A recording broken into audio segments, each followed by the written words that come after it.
Thank you, everyone, for joining the only podcast on the internet where you're part of the Roto, part of the chill session, so to speak. Your host, Homer, here.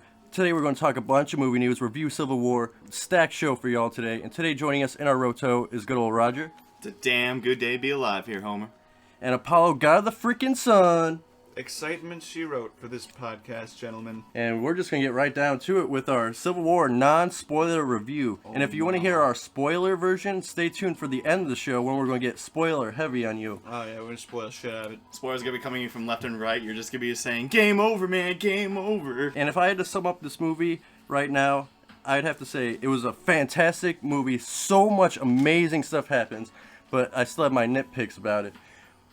Mostly my nitpicks is I felt like the Avengers kind of split up over spilt milk. Compared to how it was in the comic books, it does seem like it's more spilt milk. And especially considering what happened before, why would Iron Man and whatchamacallit trust any form of government after what happened with S.H.I.E.L.D. and Hydra? Especially Vision, too, if he was a part of it. Yeah. Why would anyone It seemed sign? like they all forgot that. And then it seemed like, you mentioned, Homer, a line from the trailer that was removed from the film about how the government and Hydra are basically like the same thing. Yeah, Cap actually said that in the trailer, and they took it out of the film, which I thought was kind of strange. That is very strange, because that's a huge fucking plot point that would basically turn any logical fucking person around. And I was going to get to that too, Apollo. I felt like a lot of the characters who are on Tony's side had a lack of logic. They were too emotional. Yeah, They thought signing a piece of paper would fix everything. My child died, but you saved most of the people. Yeah. But my child would have died if the villain was left unattended to begin with. Yeah, the entire world would have died over and over if not for the Avengers, and people are acting like it's because of the Avengers that these things are happening.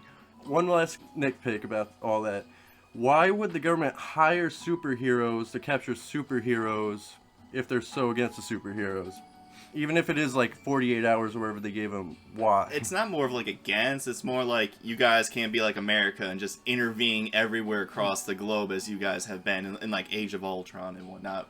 Which actually does explain why Iron Man would feel more guilty over the others about, that woman's son dying because he created Ultron. Ultron went on loose and was the ultimate reason why any of this has happened. So to me, like, Ultron makes the Avengers 2 way more of an important movie than kind of how everyone felt. Actually, I'm glad you brought that up because I didn't really think about it, how Tony's feeling guilty about Ultron still. That even manifests itself at one point. He does mention that, like, I think the vision he had in the second movie, how, like, I think at one point he tried to mention the Cap, like, don't do this, is like, it's like kind of like coming together, like this, like from what I saw in the vision or some bad stuff is gonna happen. I think at one point they did do that early on, but then quickly glossed over it. But like you said, that is a major flaw in the movie. But yeah, besides those like tiny story problems I had, everything else in the movie was amazing, dude. The action was the best action we've ever seen in any comic book movie, period. I don't know if there's any other comic book movie out there that could top this action to this point.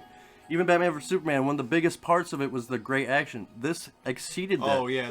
They were jumping all around, like, from character to character. This person fighting this person fighting this person. They would play on all of their powers in cool ways, and it was just, that action was off the chain, and it definitely showed the director from John Wick's influence, Which we reported on last week. Oh, mama. Even the Captain America violence. Like, I thought a lot of the other Captain America movies, like, because he has no powers, he's just a really strong dude, so I thought a lot of the action was not as good as it could be, but, they brought it to town this time. I agree. And it does help. With Batman vs. Superman, we had the trailers building up to that fight, and it was just a fight between two superheroes that are against each other, so I mean, there's still a lot you can do, but when you have like a whole cast on one side, whole cast on the other, that fight scene that we see in the trailer lasts a lot longer than it did for Batman vs. Superman ever did. There's like a 20-minute straight up Civil War fight scene that goes on in the airport. Yeah, that was the I don't even know what to say. Like that was crescendo. Yeah. I was gonna say the croissant, but yeah, that's a much more intelligent word for that. Nah, croissant's the proper analysis for that fight scene. Croissants are delicious, but it's the regalness of all the breads out there. Did you guys get the same chills as I did when that fight scene finally kicked off? When both sides just like came at each other, and like the part where it usually stops in the trailer, it just boom, it just kicks off, and you're like, whoa, this is dude, man. Yeah, that was the best fight sequence I think we've ever seen. Oh, that's so great. They're not stopping. That was so funny, Spider-Man. Dude, they're not stopping. While we're on the humor, mine and Steven's biggest gripes is for the Avengers movies, the humor is hit and miss. They have like a couple one-liners that are cool, then a couple that are so out of place and just and kind of jarring. This one, I feel like all the humor was on point. Nothing really stuck out to me like, oh, they're actually forcing that in there. They're finally getting the humor down, especially with Spider-Man and whatnot. Oh yeah, humor was on the chain or off. Yeah. It almost seemed like every like character and like when they were interacting with all the characters definitely seemed like they had really good writers that made it seem like, oh yeah, these characters are friends. They definitely are on a team and whatnot. Instead of making it just stale, kind of like how it was in, like, in the first Avengers. There was good chemistry. Yeah, like in the first Avengers, they just got there. Like they're all like assembled as a team. Like they're not still fully in sync yet, and you see more of that in Avengers 2. But in this one, there were two characters I thought that weren't exactly in sync yet. Were Vision and Scarlet Witch, and that was just a minor problem because they try to emphasize the relationship stuff that they're trying to get into between the two characters, because in the comic books, they do actually hook up at one point. And those were one of my cringiest scenes where I thought where humor was laid out, because Vision tries to be like he's very smart and strong and all that, but he tries to play like kind of like a goof when it comes like to women, or I guess the human emotions. And those were the only other scenes where he's interacting with Scarlet Witch, trying to keep her there or distract. And one thing they get into with that mind gem is how he can't control it really. But it's a part of him. Yeah, that was really cool. And it kind of makes you wonder, like, Ultron won that too. Could he have controlled that maybe by chance? Or who knows? And especially for an Infinity Gem, we never really got touch on any of the Infinity Wars that go along with it. It's literally strictly Avengers family soap opera that's going on. If you think that Thanos is gonna appear anywhere in this movie and like foreshadow things, none of that's gonna happen. No. I actually liked that because that just would have confused people. I was hoping for the end credits. Is that the villain? Yeah, unless they stuck him in the end credits scene, but you know. One thing I'd like to say is this is the first Avengers movie ever where I enjoyed Captain America, and I actually enjoyed him more than Iron Man. Yeah, because they kind of make Iron Man look like a douche in this one a little bit. I wouldn't say that.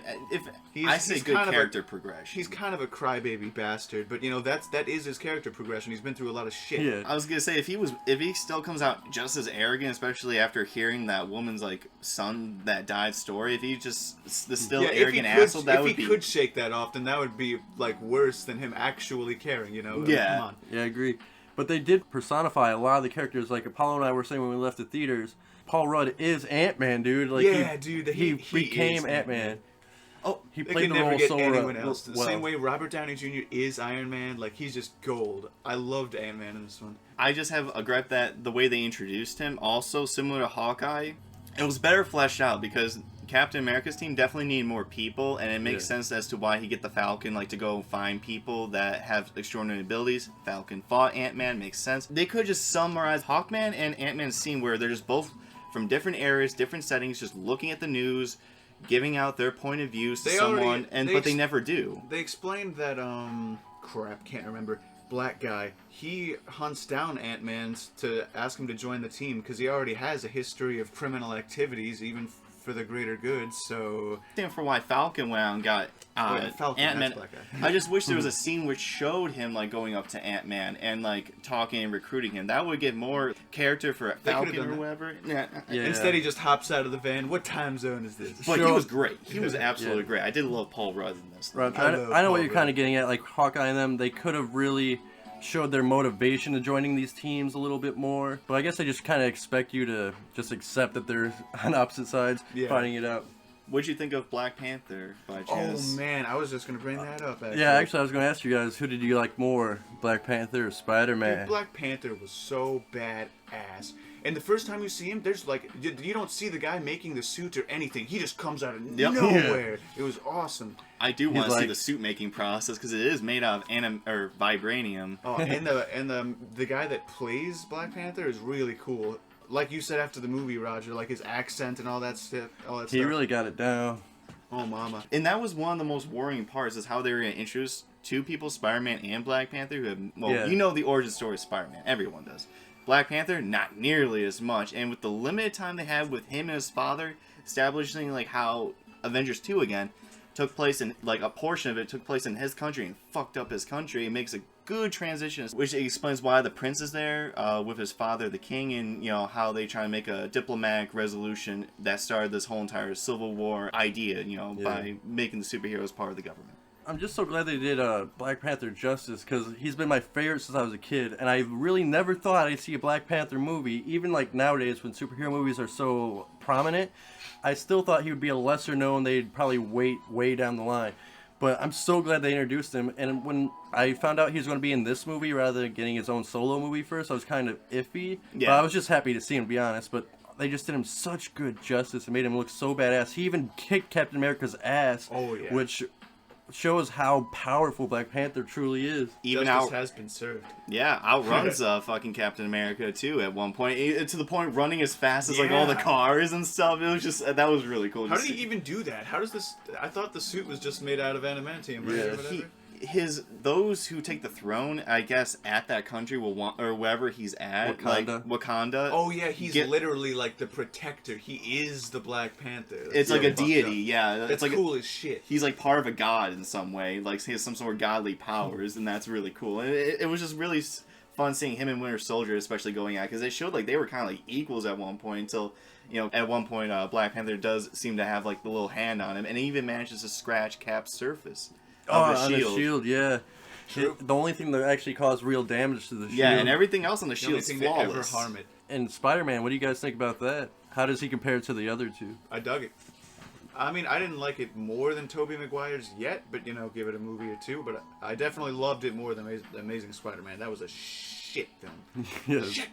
When I heard he was casted as like a young actor, I was thrilled about this. And then when we saw the actor in the movie, I thought he looked, to me, just to the point where he just turned 18 or so. Even though it's still young compared to Tobey Maguire, I still want him to look like a high school. And to me, he was just in the age where he was transitioning from like high school to young man sort of way. But his voice sounded so young and like teenster-like, just like kind of like Andrew Garfield was. But to me, it was way better.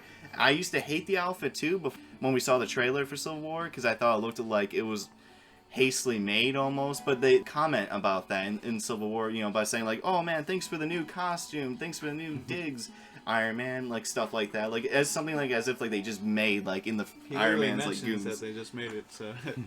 So I thought that was pretty nice. I thought it was by far the coolest Spider-Man that we have seen thus far. Yeah, I agree. I don't like him as much as Tobey Maguire yet, but I think his humor was the best out of any Spider-Man we've seen. And I think, despite what you say about the other films, in this movie we saw the best action from a Spider-Man ever. He did some creative fucking attacks. Yeah, I liked his Star Wars reference. Oh yeah, you remember that really old movie, guys? Yeah. Where'd you find this kid? Yeah, exactly. Hey kid, where are you from? Queens. Brooklyn. Freaking New Yorkers, man. Yeah, those damn New Yorkers, those Yanks. One scene that I actually found hilarious was the part where Bucky and Falcon are sitting in the back of like the small old school Beetle car. Yeah. And he's just like, hey, can you scoot your seat up? No. Scoots over. That wasn't even, I don't even know why that was so funny, but I cracked up. No, it's like more of those human moments where you have these godlike people asking normal things that we would say in the cup. Yeah, it's funny. It was just awesome to see Falcon's like pissed off look. He hates Bucky. He does not understand why Captain America is friends with him. But he's just there for him because he's Captain America's best friend. So he doesn't need to like Bucky. Captain America does, so fuck him. That's what he's saying. I like it. Man, what a film. Using our unique marijuana scale, we're at the bottom of the bottom. We got resin. That's the stuff you scrape after you smoke a bowl. The black residue left over. It's the weakest high you can get for people who hate themselves. Then we got mids. That's like your brick weed or like ditch weed. Straight from Mexico. Yeah, exactly. It's a moderate high, gets you a good buzz. The film is pretty good, but has its problems. Only for die-hard fans. Maybe a good time killer. Then we got dank. That's where you almost get a guaranteed bake. The movie is pretty exceptional, but has a couple flaws. Most people would like this movie. Then we got wax. That's where you have to leave this podcast, go see the movie, then come back. It will get you so baked, guaranteed, that you'll see the walls melting or whatever. And based on that scale, I'd have to give Captain America Civil War a dank plus. The only reason it didn't quite reach a wax for me is because of the story problems I brought up earlier, and later in the podcast I'll bring up specifically what those problems were. But for now, I'll just leave it at dank plus. How about you guys? I say straight up wax. I love the film all the way around. There's not really any glaring problems that would even lead me to downgrading it, I just thought it was fucking awesome. I was originally going to give this, based off me walking out of the theater, just a straight up dank, mostly for the reasons that, for why I would give it not exactly up to a wax, was just because I thought they could introduce a lot of characters better, especially for the Civil War. And just like, and maybe a few shaky cams here and there for like the first half that I guess were like a big deal for me sitting all the way up in the front of the screen. That is always a big deal for me, like when directors rely on shaky cams for action scenes. I never really understood the necessity for that, but keep going. It adds to the realism, you jerks. Yeah, alright. But I don't want In moderation. I just didn't want my seating to kind of like ruin the actual feel of the movie, so I guess I'm gonna go back and just give this a straight dang plus, honestly. Because after, especially when we were like discussing before this, like writing down my pros and cons, the more I think about, there's definitely more pros than cons. You know, as I was writing down, like there are equal numbers of pros and cons here, but the cons that I have are so minute they don't equal out nearly to the pros that I have. So honestly, all the things that they could have fixed, it's just minor issue that anyone really could do if they weren't fully focused on what they were really filming. It could have just been an art thing, but nope, straight up dank. But before we move on, fellas, on the Marvel cinematic scale, where would you rate this movie? Is it above Avengers? Where is it at? It was my favorite Avengers movie. Even though it wasn't even technically an Avengers movie, it was a Captain America movie, but I think it's my favorite one so far, ever. I will say Captain America 2 is better than this slightly, but I would rank this in my top 5 like Avengers movie, probably in like 4 or 5. I'd probably give it, I'm trying to think what would beat it off the top of my head. I think Guardians beats it for me a little bit. A little bit. I don't know, this might be my number 2 favorite Marvel movie. Just under Guardians a little bit. Now moving on to our next piece of movie news. We finally have our Han Solo casted. We have Aiden Ehrenreich. He's a little lesser known name in Hollywood, but if you can see in the video above, that's what he looks like. How do you guys... I've never seen this nigga before in my life. Yeah, but Roger, how would you feel about this casting news?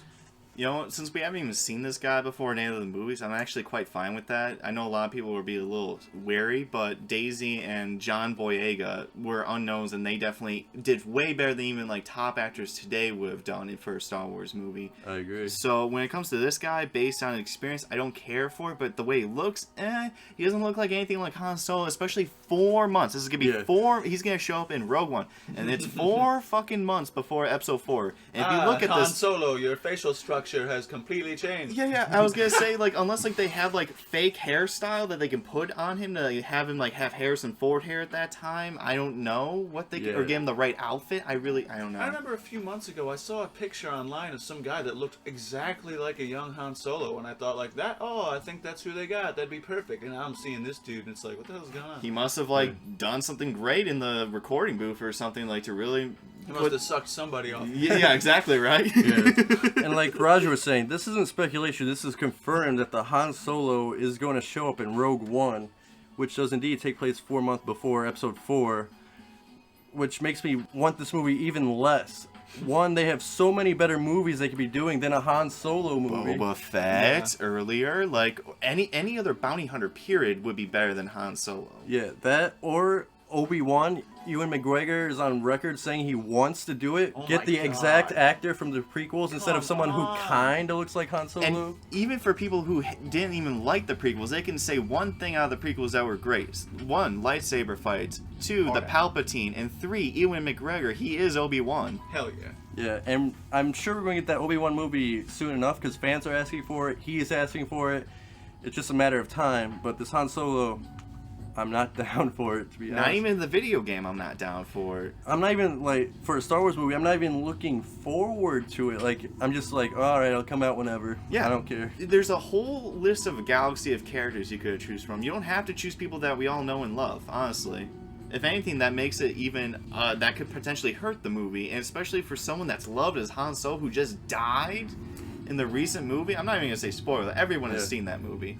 So, and everyone's seen the memes as well. Yeah, exactly, right? If everyone knows what happened one way or another by now. I was gonna say, if I was spoiled like hours before I saw, like even before the midnight premiere, everyone else was already spoiled with that. I love that news story I read the night of the premiere about that guy who like spoiled it for a bunch of people waiting in line. Yep. He got his ass whooped, and he deserved every little bit. Fuck him. Fuck that dude. People all deserve to be paraplegics if they spoil shit like that. Don't spoil movies, or you will be not feeling anything handicapped. below the waist ever again.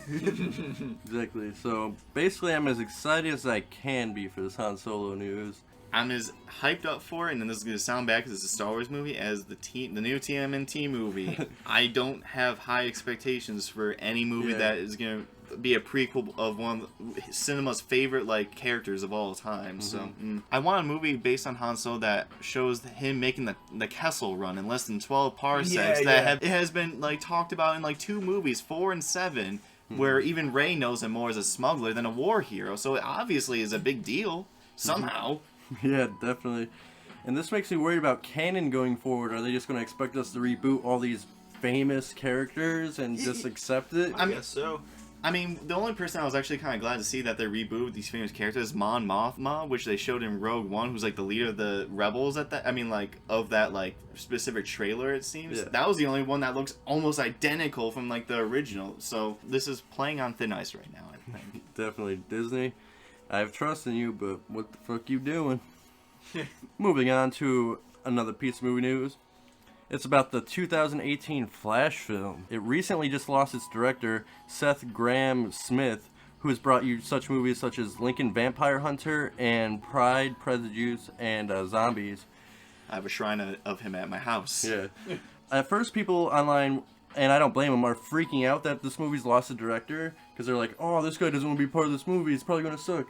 But I think it's the other way around. I think the studio's like, oh, you suck, we don't want you part of our movie. Especially after Batman vs. Superman, which, if you liked it, fine, but it was a disappointment to, I assume, from the mass majority of the public. So this is actually probably a good thing. Do not think of this as they're abandoning this whole project endeavor for the Justice League. No. And we got a sneak peek at Flash in Batman vs. Superman, so this story is going to be really major. I wonder if his movie is going to be the Flashpoint Paradox, because obviously he's going to use the Flash time travel powers at some point in this cinematic universe. True. That's literally all the important Flash stories usually involve time or whatever. So unless they just never explain the Flash showing up in fucking Batman in the Vision or whatever. Just never mind. Scrap it. That'd be terrible. They literally talk about how he had peyote hours before that. And it was just a trip. No, that's how they explain it away. Man, I can't believe that peyote trip I had last movie. It made you go on and kill people, Batman. You should get off that stuff. Yeah, you're right.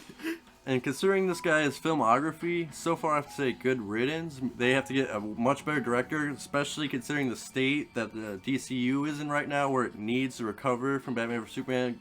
Lick its wounds. Since most fans didn't like it, I'm one of the fans that liked it more than most. And when they have plenty of time to still find a director, because it's coming out March 16th, 2018. They're probably going to start filming sometime 2017. And I'm sure they have the money and resources to find someone much better. I don't even know why this guy was assigned to begin with, to be honest. Yeah, especially after, with his known flops of his recent movies. I wouldn't say flops. Some people did go out and see it, but I don't know why. They thought, man, we totally feel comfortable leaving this and that Lincoln massive Vampire project. Hunter. Let's go see that. And I heard that movie, for being a ridiculous movie as it was boring, which... Yeah, no, that's even what I heard worse. too. How Yeah, can you make hard. something like that. Exactly. Speaking of 2017, we have a Power Rangers reboot coming out that year. And we got our first glimpse at the new Power Rangers outfits. Last week we got to check out the villains. Apollo, what did you think of this new Power Ranger suit? I think it kind of looks like an Iron Man suit. Exactly, dude. They look so similar to the Iron Man suit, especially because they have that blue glowing light in the center, which I say they should have stick with the golden animal figures from the original original show. I thought that was the point. Aren't they all representative of animals or some shit? Yeah, but in the original it was gold. Now it's blue, so it looks kind of like Iron Man-ish. No, it's just if you put They're gold so sued. in a robot suit, that's an Iron Man color signature. That's why you can't put it on there, especially on the Red Ranger, red and gold. Oh, that'll look too much like Iron Man. A lot of people online are hating about this suit. I think it's a lose-lose situation. No matter what, people are going to hate on this, because I think it's a way better look than the spandex they had back in the original. Oh my god. I was going to say, I hate to tell you guys who are Power Rangers fans, but from the original source, from the original shows, the suits, you can't really make them look that great. I'm sorry. The helmets are really weird, and without changing it, you really can't advance it in any way unless you're going to use the exact same suits. Yeah, I mean, are we gonna say like these latex stuff is made out of vibranium and they can just like they can reflect like bullets or whatever? What the fuck? It worked with the last show. Exactly right. No one questioned it then. No one will question it now. And so far, from all these images that we've seen, it does seem like they are indeed going with a darker tone, which is what I want from this Power Rangers film. Because they have a potential Pacific Rim type series on their hands, because they have monsters fighting giant robots at the end of every boss battle. Pacific Rim style, people. You have it. Do it. And honestly, if they do try, that's the only direction they should go, is making it darker. Because I think Power Rangers time is gone for kids. They will not. Yeah. Like, it will not have. Lightning will not strike twice on Power Rangers ever again. Yeah, don't bring back Ivan Ooze. Don't do any of that weird stuff. All your fans are grown up. Yeah. Let them see more mature shit. Mighty Morphin Power Rangers will always be a guilty pleasure of mine. I don't blame you. I have a few guilty of my own. It's pretty hilarious if you actually sit down and watch it. I did the other day, and I was enjoying myself quite well. Yeah, so although it's still coming out January 13th, 2017, where usually studios put their films in January as the toilet bowl movie seasons because it's after Christmas. Families usually spent all their money. They're not usually going to the theaters, so that's why they put terrible movies in that month. You don't have to take us for it. Just look at the record of all movies coming out in January. A majority of them are flops. Yeah, that's where you get your B horror movies like Unfriended and shit. Despite that, I'm still have no choice but be slightly excited. And another thing to pull at the nostalgia strings, Space Jam 2, it has been confirmed, and LeBron James is indeed on board. Roger, how do you feel about that news? First of all, who's LeBron James? Because I feel like a lot of people aren't as into, especially basketball, is like as big of a thing as it was when Jordan was there, when he was the epitome of like the face for basketball for like most of the 90s, I guess. I don't know. I feel like they should just... Is he going to be on Toon Squad? Or I heard he was going to be on the was it All Stars? Or the All Stars? Yeah, that's kind of like how Michael... or... The Monstars. The Monstars, that was it. I knew there was like some variation off that, yeah. So he's gonna be a villain? He's gonna be a villain this time? That's actually kind of interesting. Because I thought I saw something on Facebook. I could be easily be wrong. Yeah. But even if he is on Toon Squad, is he a good enough role model? I don't know, because I don't know anything about LeBron James. So they're gonna have to do a lot to get a lot of, especially like nerdy white boys like me, pulling on my nostalgia strings, to go and tell me why I should care for this person. And I was saying for years if they're going to do Space Jam 2, because this has been rumored for quite a long time, that they should get Shaq, not LeBron. That's what I thought was going to That would have been tight. Shaq at least has acting experience with movies like... acting, quote unquote. With like Kazam, Steel, God. all golden treasures. Scary movie. Yeah, scary movie. All golden treasures that he could have brought comedic gold to this with his terrible acting, but instead we're gonna get LeBron James, which is gonna be like terrible acting that's not even like funny to watch. I mean, he could pull off an Oscar winner for all we know, guys. Here, let's that's not be all negative. Because that's one of the best parts of the original Space Jam is watching Michael Jordan's terrible acting. Yeah, I know, right? Oh god. But Michael Jordan's so legendary, he's allowed to do that. Where LeBron James, he's not as popular these days. I'm just a little worried how the animation is gonna go down, because everything's 3D animation. Like, are they gonna make like the animation, even if it is 2D for the Toon Squad, or is it gonna look a little weird, different, not at all like similar to how it was back in Looney Tunes in the day? I don't know. Especially because Looney Tunes ain't what it used to be. Especially considering the last movie, Looney Tunes Back in Action. Ain't what she used to be. That movie was absolutely filth. Oh my god, I never seen So that. it's on Netflix now, and I think it's like 2 stars. God, Netflix is putting out shit after shit and throwing out all the good movies. It actually has Brandon Fraser in it, which is kind of funny. Really? Yeah. Oh, I love Brandon Fraser too. But it's still a terrible movie, and that's probably the reason we haven't seen a Looney Tunes movie since, because that movie is so terrible. And I think they're trying to revitalize it with the Space Jam 2, getting all the nostalgia people to come in, and admittedly, I'll probably see it, but I'm not too thrilled about it. And now time for the next piece of movie news. We have some movie news about the new Mummy reboot coming out June 9th, 2017. Excuse me. We are going to have a cameo from Dr. Jekyll some point in this movie. He's not going to go full Dr. Hyde on us. We're just going to get the Dr. Jekyll character, and it's going to be played by Russell Crowe. Despite what you have to say about Dr. Jekyll, I'm glad they got Russell Crowe on board, because at least he's a good talent for the role, especially when they do spin off to a Dr. Jekyll and Mr. Hyde film. I think he pulled it off. When you look at Russell Crowe, do you think he's obviously a doctor? If you put a lab coat, cover up those muscles. Oh, come on. I don't know. I find it just... Doctors can be ripped. I know. It's just... I see Russell Crowe and I think of Les Miserables, like, singing really horribly. Prisoner 3241. Dun-dun-dun-dun-dun. It's just like, oh, I can't take him as seriously, especially as a scientist, and especially when he's a monotone police officer who's chasing down a bread thief from all over the country. You think that's terrible singing, Roger? Well, why don't you whip it out then? Yeah, we'll whip it out right now for the podcast. Whip it out for the fans right now, Roger. Too much pressure. Just kill myself. All right.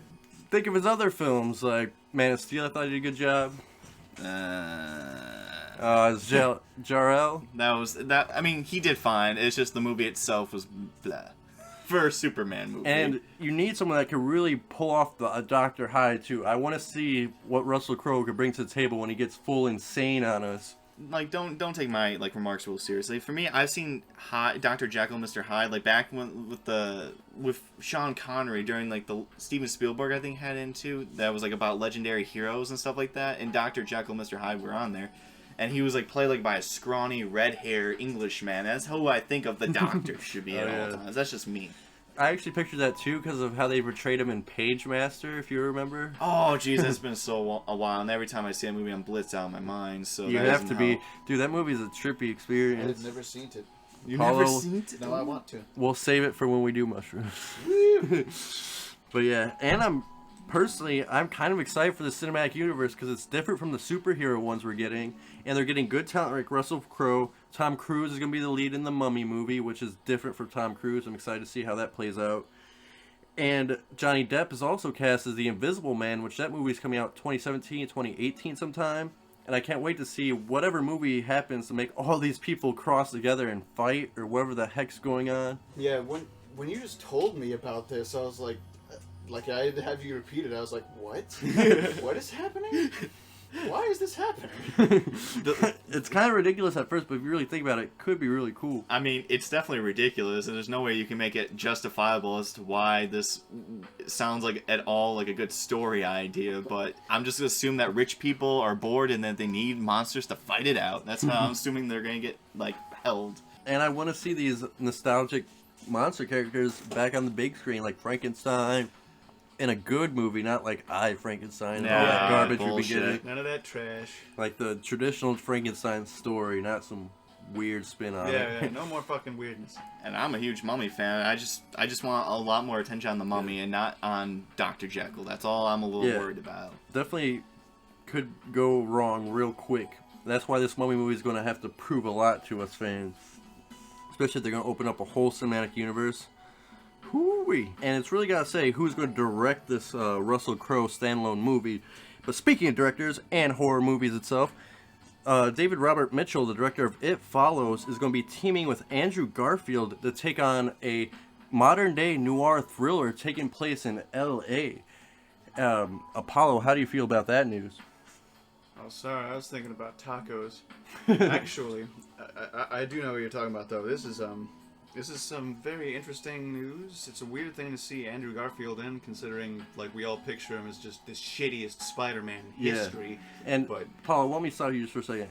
I kind of blame the director more for that because Andrew Garfield was kind of flat on all his lines. The director should have been like, "Yo, man, you can't act like you're sleeping through all these lines." Or maybe the director told him to act like he's tired because he's exhausted. I don't know, because God, what a horrible fucking. I saw Andrew Garfield in The Social Network. He was okay, but he still has a lot to prove for myself personally. That's funny you mentioned about Andrew Garfield, like in The Amazing Spider-Man, because I saw a review where a guy said he looks like he's hung over every scene he's in, and it's so fucking true. So I just want to point that out. Sorry, that's hilarious. But this is definitely cool new news. Again, with It Follows, I thought the direction of the movie was good. A lot of fantastic shots and soundtrack, but the story itself is what fell flat for me, which could have been problems with the script. So this is a good chance for not only Andrew Garfield to prove himself, but David Robert Mitchell to prove himself as a director as well. An LA crime thriller could be really cool. I agree with you, especially for It Follows. It was a fantastic premise because it definitely did revitalize a little bit like of this new sort of indie horror movement that's going on with the witch and now It Follows being like two of the more prominent horror movies to have come out today, and they spin the horror genre a little bit on its head, even though. Yeah, and so they get movies like Conjuring 2 and garbage like that. Oh yeah, exactly. So and you're right. A lot of it fell through the story, exactly in the lines, and how it little fell flat. And I do want to see this director actually shine a little bit more. It's just it's a noir film in L.A. It reminds me so much of the video game. Yeah, LA that's like it's you the can't same help setting. but think about that. Yeah, like what Except it's modern day. That's the only difference. Yeah. Oh, it's modern day. I thought it was gonna go Yeah. back like 50s, like gray looking, like. What do you see? Well, yeah, it's going to have that tone, but in modern day. You know what I'm saying? Gotcha. I just want to have like old fashioned like camera shots, and they like to get you like the old 50s or whatever like feel. I don't know. That's just me. I just miss like the old trench coat noir films. And it will show a lot about what this director has to bring to the table as well. So we'll wait and see. But yeah, speaking of interesting castings, we also have that Daisy Ridley and Naomi Watts are going to star in a Hamlet remake. And once again, that's going to take place in 14th century, but it's going to have contemporary speech, like more like modern day. This sounds sexy. Hell yeah, Roger. How do you feel about that premise?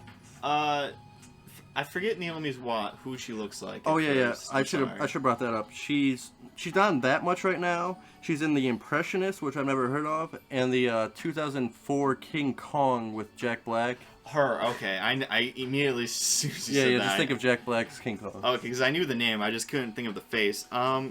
I'm glad because I like Shakespeare stuff personally. But if they want to remake Hamlet, you could just watch Lion King for all you care, because that's literally almost a carbon copy of Hamlet itself. Yeah. Oh shit. Yeah, I know. But I just want to know: did the Macbeth movie that came out last year do really well? The one with Michael Fassbender, because I wanted to see it. I didn't see it yet, but I know I it's have it like downloaded, dude. Wait, how come we haven't seen it? I know. I just want to know if that was like the reason it sparked that. I'm not sure what the box office, if it did well in box office. I'll put it in the video above if you guys want to take a look. Because the trailer was amazing for it. Like that. Like I was really pumped for that movie, and then like I just forgot about it in the midst of like all the awesome action movies. Yeah, exactly. But Daisy Ridley taking on this new role in the Shakespearean type movie, those types of movies really, it's a hit or miss. Like you have Leonardo DiCaprio level of Romeo and Juliet, Which where I didn't really like that movie. I didn't like that movie either too much. But I like it too much for unexplained reasons. Oh really? Guilty pleasure as usual. Yes. So, but you can either have Leonardo DiCaprio movie like that, or like those Shakespeare movies that they go unnoticed. Like I found one the other day that had the Star Trek captain or whatever, the that's from the Green Room movie. He did a Hamlet movie too, like 10-15 years ago. Never went to theaters, I think, but it was fantastic. Jean-Luc Picard. Patrick Stewart, that was it. Patrick Stewart, yeah, that's right. And I was doing some research into this, and actually Daisy Ridley is a huge Shakespeare fan. Really? Yeah, so that's pretty cool. And a reviewer I watched. It's hot. It's Yeah, really hot. speaking of Shakespeare fan, I just want to bring up this fun fact. A reviewer I watched was interviewing Tom Hiddleston, and he can literally, if you say any Shakespeare play, act 1, act line, whatever, he could name it. Holy shit. Wow. He's obsessed with Shakespeare. That's Wow. how he was growing up. He wanted to be an actor his whole life, obsessed with Shakespeare. Man, Yeah. That's intense. And Daisy Ridley's apparently also on that train, so that's no surprise she was eyeing this movie, and it's a great chance to see her shine outside of Star Wars. it's one of those plays where you know the premise a little bit if you've grown up a little bit just based on like movies like The Lion King a little bit. If done right, if directed well, even though it's like a play we all know of, it could still be one of the most highlighted movies of the year. Yeah, definitely could fit in Oscar season.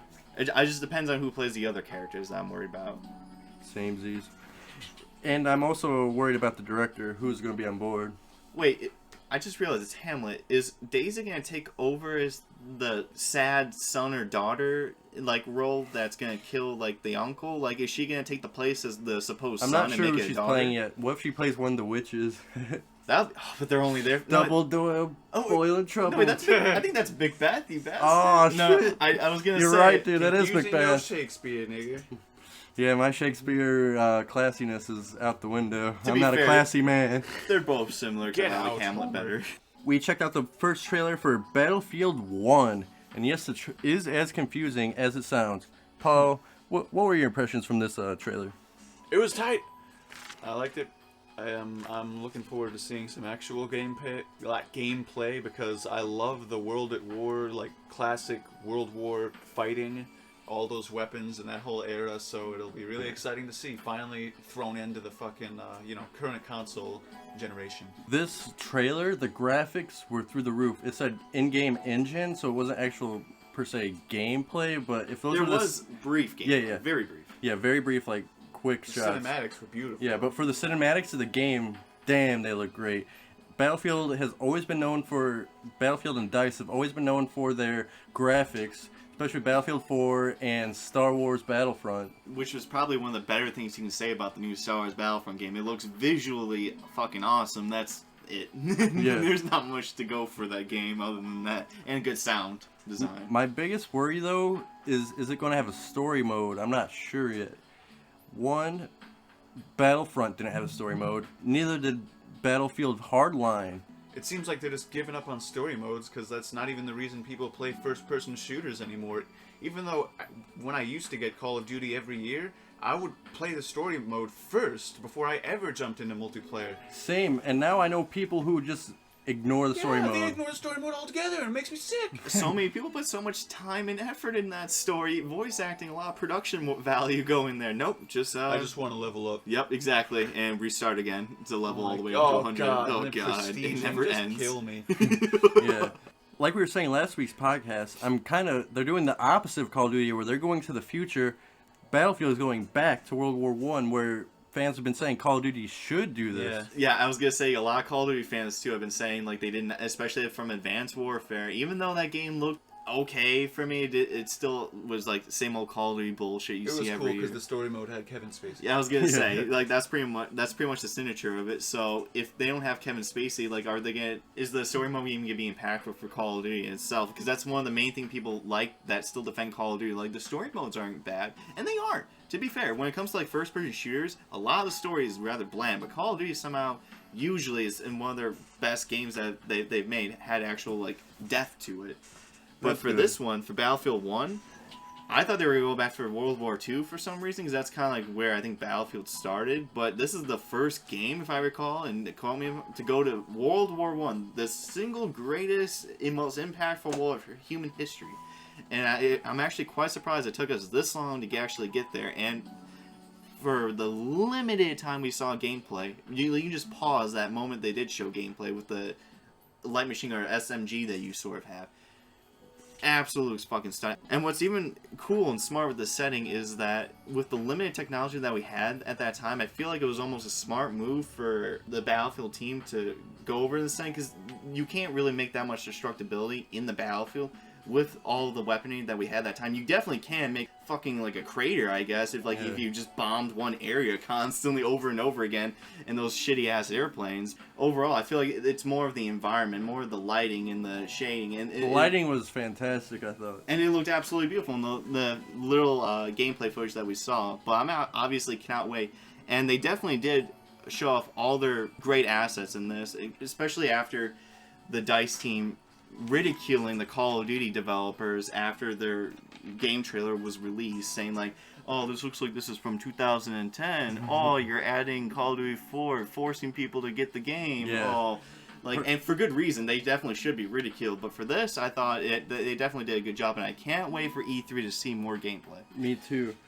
And I can't wait to get into those Red Baron ships and take down some people, become the next Red Baron. Oh, yes, exactly. Be like Snoopy. Like the old school. Yeah, dude. I was actually just talking about online. I'm like, you know how Battlefield games, the vehicle controls, especially for airplanes and helicopters, are always difficult as hell?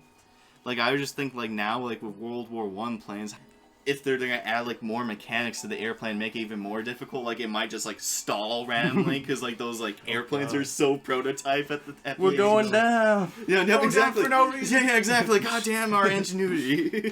So, I definitely cannot wait to see what sort of gameplay and mechanics they put in the game. Hell yeah. And this game is going to be coming out October 21st, 2016, a little sooner than we thought. But if you want to get the game 3 days early, you could purchase the $80 digital deluxe edition, and not only do you get the game 3 days early, but you get a bunch of weapons, vehicles, and a bunch of stuff which I think should have been included in the game itself. I will say this: DICE and Infinity Ward have no right to talk shit about each other when it comes to like all these specials you get, because that's bullshit. honestly, when it comes to all those different weapons and vehicles, like, are they vehicles you can get later in the game if you, like, grind, or is I'm it, not like, sure. games you It just have? listed 3 separate vehicles. That'll piss me off if I can't get those vehicles. And then unless there's I get weapons, this. weapon skins. There's a lot of reasons to get this. It feels like it's the only way to get the whole game a little bit. And I can wait 3 days early. Like, I Yeah, find that 3 to days. be dumb. Like, as if, like, that's a real reward. It's like, I can easily wait 3 days and It's just... essentially more like a beta test. Yeah, no, You're probably it is. gonna be getting all the glitches and shit. They're Yeah. literally Dealing with saying, problems.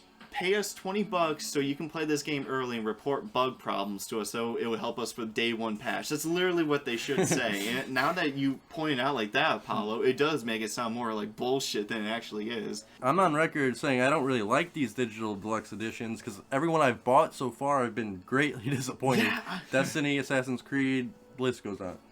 And especially for Battlefield, Battlefront, they had a deluxe edition too that gave you like a pistol that. But that was like apparently in $110. Oh yeah, this pistol you couldn't have gotten if you would have gotten a cheaper like deluxe thing where it was like $80 or $90. That was OP at the beginning of the game where for those who had it, like you can easily kill people in like 2 shots if you aim at the right area. So this could break games day 1, especially if you have people there earlier who know the layout of the map. They know and where stuff. to camp. Exactly. So I'm a little worried a little bit on that sort of business scheme, but we'll see how more game developers do that in the future. I am kind of worried, but from the looks of it, I'm more excited than Call of Duty. A little bit. Oh, Me too. I definitely am too. I wasn't really excited at all, except for the Modern Warfare Remastered thing, but I'm not gonna buy a whole different game just for that. Yeah, they're Yeah. definitely Get gonna come out with a $20 like standalone game, and I'm waiting for that instead of paying $80. However, if they kick ass with those space battles and shit, and you can actually do like versus space battles and all that crap, Going then from I'm probably definitely sold then. going so from bastards.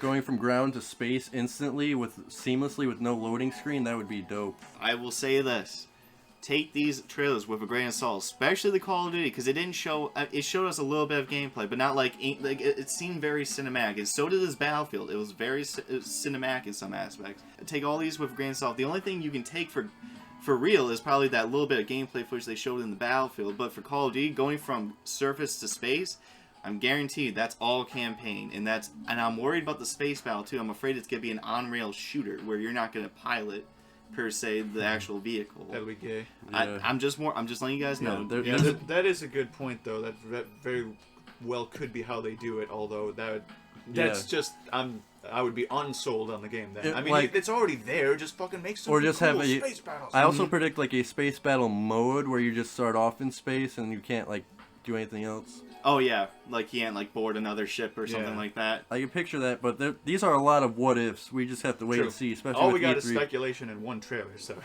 One month till E3, almost exactly. Dude, and we're going to cover the shit out of E3 like we did last year. hell You yeah. might even fucking stream it and get drunk. Yeah, last year we tried to stream, but we had problems. But maybe this year we have a big fan base.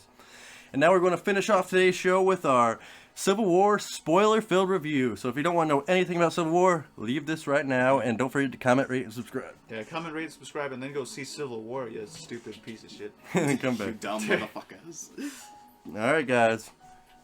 Feel free to say any spoiler you want. What do you think? Well, honestly, the first thing I want to bring up is the fact that I saw what I thought was a fake spoiler that I told you about, Homer, before the movie.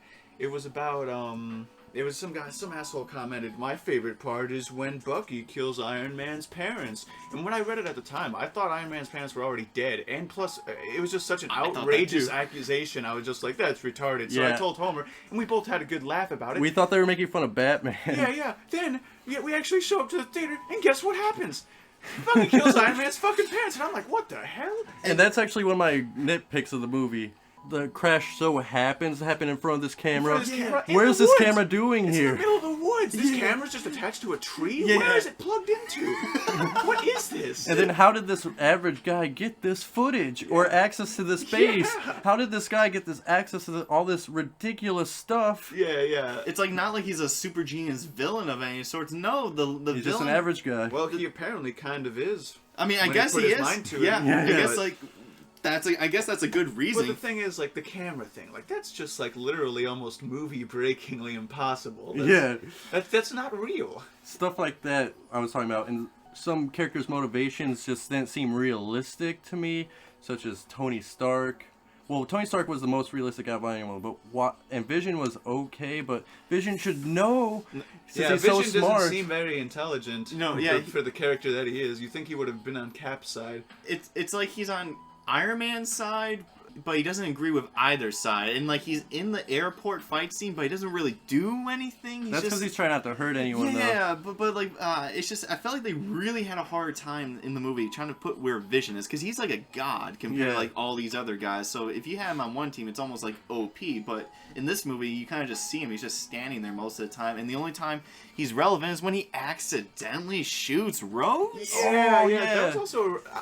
I thought they were gonna have somebody actually intentionally almost kill him, but instead it was accidentally Vision. Yeah, I thought Winter Soldier was the one that shot him down or something. I thought that's what they were trying to make of it. No.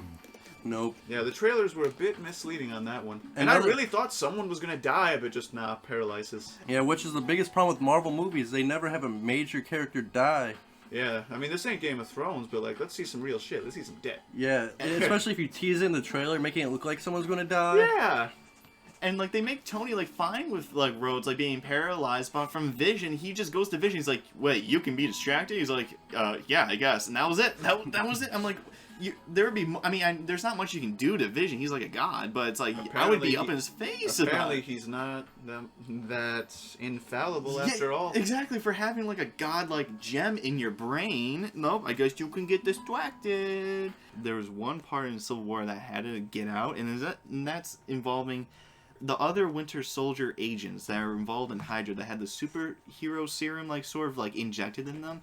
They have like a scene where they display all the abilities of these like agents and whatnot, but they don't show up like at all later in the story. They show up dead somehow by the main quote unquote villain. And again, how did the villain find out about all this? That's why. Yeah, I was gonna say like I guess like the whole point is if you have enough cause to do something and a lot of time and energy at your hands, you do a lot. But like even S.H.I.E.L.D. and them didn't know about these other Winter Soldiers. How did he get the info? True, and actually the reason they were killed so easily is because they were just programmed to be soldiers based on certain words. Like they were just normal people up until that moment, like as far as they thought. So okay, that makes more sense.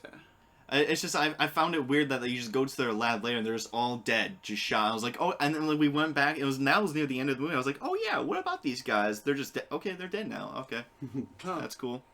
I guess that was definitely kind of weird. More random exposition. Okay, this is the villain, and that's the end of Civil War. It just came out. I don't know. It just seemed like a plot that they had written down, and then they just totally forgot about it. It does seem like they could have done the ending a little bit cleaner. Like I thought a cool twist would have been like if Bucky wasn't under the influence of the Russians when he killed Iron Man. My you know god! Yeah. Like he was just a hitman back in the day or something. Or maybe there was like a personal vendetta against him. Maybe his parents were involved. And then it actually made Iron Man kill Bucky or something. Another thing, while we're on that, is they redeemed Iron Man at the end of the movie just to unredeem him to fight Cap some more, which I never understood. Yeah. Like, he's like, all right, I'm on your side now, Cap.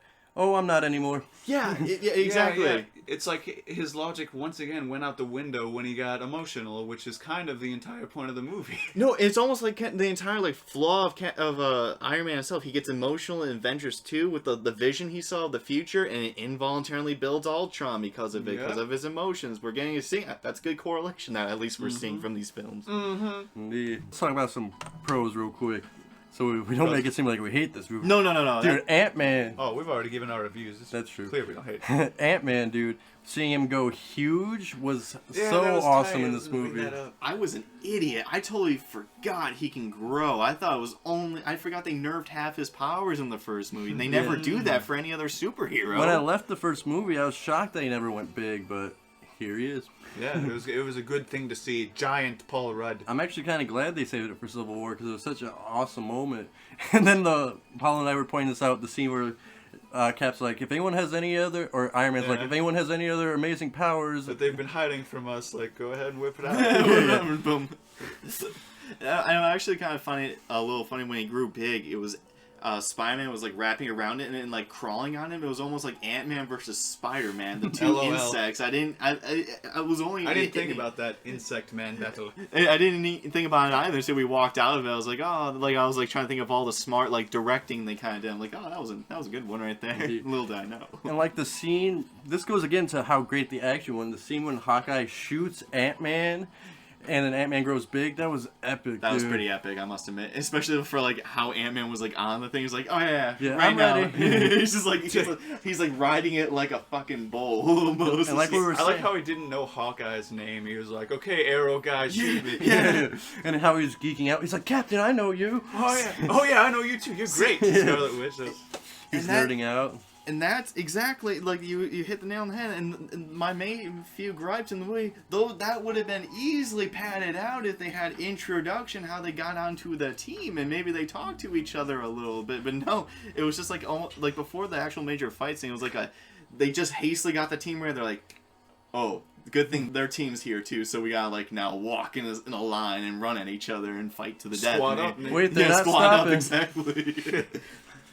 Dude, and then Black Panther, when his father dies, that was such great motivation for him to actually want to kill Winter Soldier. And I like how, unlike Tony Stark, he was able to accept, oh, you didn't kill my father, I was wrong. Yeah, Tony's yeah. like, oh, you killed my mother, I'm still angry anyway. Yeah, and I was a little pissed off when they first killed him, like, let him die. I was a little angry. I was like, we just saw this guy get introduced like 5 minutes ago. He's dead now? Like, how am I supposed to care for him? And then it was during the 15 minutes later, I was like, oh yeah, duh, they're making a Black Panther movie that's prior to Civil War. Like, they kind of make you think that, especially how the end credits are, the Black Panther movie is going to be after Civil War, but it's not, right? It's all prequels. It could be a half for all we know. It might start off halfway through or something. Yeah, how he got like a We're just have to wait flashback and with see. his dad. But I'm just excited to see this movie because, like I was saying, I never thought we'd get Black Panther. It's one I really wanted. I never thought Black Panther would be so cool. I'm glad the world will finally jump on my bandwagon. He's always been my favorite superhero. Yeah, right. And one of my other worries going into this was Marissa Tomei as Aunt May. But I actually liked her quite a bit. Unlike Sally She was Field. banging. Sally Field, when she played him in Ugh, Amazing Spider-Man, horrible. it felt so out of place, so That was- wrong to me. That whole movie was wrong. And I thought I was going to get the same feeling from this, but somehow they pulled it off. She looks young and hot, but I still believe her as Aunt May. I see that to be happen a lot more than you think would happen, because I have an uncle, and I'm very young. I'm 22, so if my sisters and her husband died, I'll be watching one of their kids as Godfather. Oh, almost. jeez. So I can, as people complaining about Aunt May being too young, I find that to be utter bullshit. Because I thought Aunt May was too old for Spider-Man 1, 2, and 3. Like, that was the one complaint for Aunt. I love the character. Yeah. They did her way better than fucking Sally Fields, Yeah, whoever her fuck face Who is. just complained the whole time. Yeah, really, yeah. But I always felt like Aunt May was going to have a heart attack at any moment, especially during Spider-Man 2 when she's grabbed on the side of the building with Yeah. Doc Ock there dangling. I'm surprised she didn't have a heart attack. So this makes her at least a lot like less of a quote-unquote pussy, I guess. Like, she's a lot more capable if she's younger. Yeah. I hope they're building up to a Robert Downey Jr. and Aunt May love relationship. He since does he's hit not- on her. He's not with Pepper anymore. We'll Apollo, we'll get to that in a thank second. you on We'll that. get to that in a Oh. second. Well, we're still on this. Maybe that's why Iron Man shows up in Spider-Man Homecoming. Maybe because he tries to date Aunt May or something.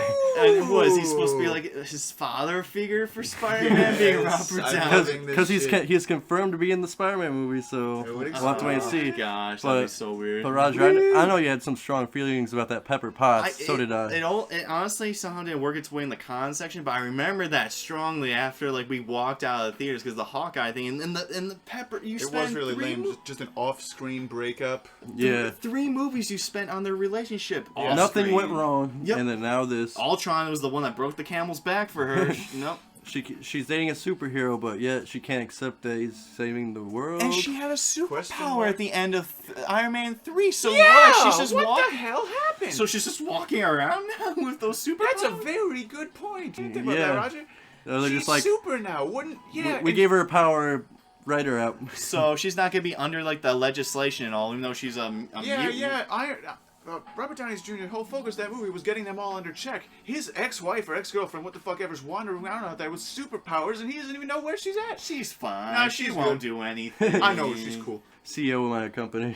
Like, goddamn, fucking A. If this was anyone else that was left unattended with superpowers, I think they make it a little bit more big of a deal. But nope, Pepper Potts. And although we're probably not going to get an Iron Man 4 till post-2020, is Pepper Potts even going to be in it? Is it going to be long enough for us to hope that we forget about Pepper Potts and just accept they broke up?